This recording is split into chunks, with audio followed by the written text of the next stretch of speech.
দেখো ভাই, গরমকালটা আমার এমনি এমনি ভালো লাগে না। এই গরমকালে আমরা তরমুজ, লিচু, আম, তালশাঁস কত কিছু খেতে পাই বলো তো। তাই এই রোদ সহ্য করেও আমি কিন্তু রাজি আছি গরমকাল উপভোগ করতে, কারণ আমি এখন খেতে চলেছি তরমুজ। এই তরমুজটা আমি আগের দিন কিনে এনেছি হচ্ছে রিলায়েন্স থেকে, আর সেটাকে এখন ঘ্যাচ ঘ্যাচ করে কাটবো আর কচকচ করে চিবিয়ে চিবিয়ে খাবো। তো চলো এখন তরমুজটা আগে কেটে নিই। আর এই হলো সেই তরমুজ, চলো এবার ঝটপট এটাকে কেটে নিই আর দেখি কতটা লাল এটা। এন্ড ফাইনালি আমার তরমুজ কাট করা কমপ্লিট।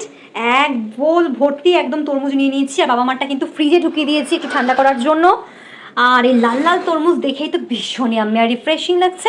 চলো ঝটপট খাই আর এনজয় করি এই ওয়েদারটা। তো এই যে আমার তরমুজ, আর এক বোল তরমুজ নিয়ে চলে এসেছি পুরো।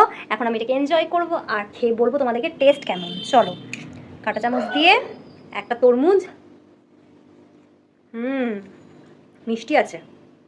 একটাই প্রবলেম হয় তরমুজ খেতে গেলে, প্রচুর বিচি থাকে। যত বেশি তরমুজ খাবে স্কিন তত বেশি ভালো হবে। খুব হাইড্রেটেড থাকে স্কিন, গ্লো করে স্কিন, আর ভীষণ বডি রিফ্রেশিং লাগে। অবশ্যই খাবে তরমুজ। আমি জানি অনেকে খেয়েছো, আমিও খেয়েছি, ভিডিও করা হয়নি তাই ভিডিওটা শেয়ার করলাম। টাটা।